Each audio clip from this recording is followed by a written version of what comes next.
Well, it was a late-night sudden decision of Jagdeep Dhankhar to resign as the Vice President of India. In a lengthy letter, an emotional one, while he expressed gratitude for the opportunities that he had been given, he also said that he was suffering from health issues and he wanted to give priority to that. There's no denying the fact that he did have certain amount of health scare over the last couple of months. As recently as on 17th July, at an event, he collapsed and it took quite some time to revive him. But was this the only reason on why he stepped down? Because the questions which are rising are that one, as the Vice President of India, he has access to excellent medical facility. He could have always gone on a leave, a long one at that, recovered and come back.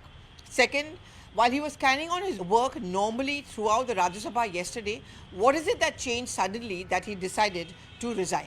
Well, we are going to tell you what is it that changed. There's a backstory and no one is going to talk about it officially yet because the government maintains the line that it was his poor and failing health which was a reason for his resignation.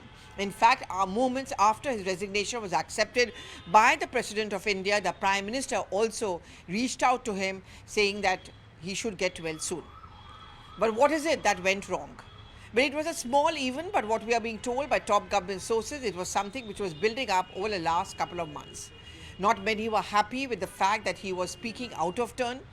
Not many were happy with the fact that very often he was making statements which only ended up hurting and embarrassing the government and some of the ministers as well. But the immediate catalyst was the issue of the impeachment proceedings against Justice Varma.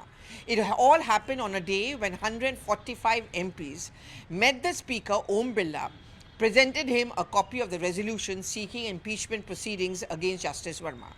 Those pictures were put out, they were flaunted, and in fact the Speaker also said a 3-member committee would be set up soon to deciding on the road ahead as far as the impeachment proceedings.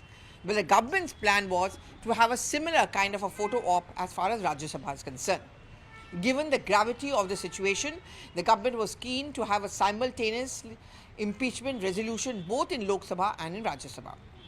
They were planning to follow it up in the Rajya Sabha, but before that happened, they got wind of the fact and they also saw the statement of Jagdeep Dhankhar in Rajya Sabha where he acknowledged the receiving of many of such signatures from some of the opposition MPs. Not just that, he also said that this is a resolution which he would want to discuss at the Business Advisory Council. So the government ministers had two problems. One, when you know that we are talking about simultaneously Lok Sabha and Rajya Sabha impeachment proceedings, why are you moving one step ahead? Second, how can you decide suo moto what can be taken up for discussion in the BAC? Therefore, it came as no surprise that no one from the government, neither Mr. Nadda, nor Mr. Arjun Ram Meghwal, nor anyone from the Parliamentary Affairs Ministry turned up at the BAC meeting. Of course, they said that they were preoccupied elsewhere, but the missus actually tells the real story. It was at that point of time it was conveyed to him that, we are not very happy with the turn of events. Jagdeep Dhankhar is an astute politician after all. He's been a lawyer also, so he saw the writing on the wall, and that is when he had to step down. And therefore, he gave health as the main reason. The President of India did not take too much of time to accept his resignation in less than 24 hours. With the exit of Jagdeep Dhankhar, politics over it has begun, with the opposition parties who never had any love lost for the Vice President, calling him someone who was his master's voice, also moving an impeachment proceeding against him, are suddenly now feeling for him.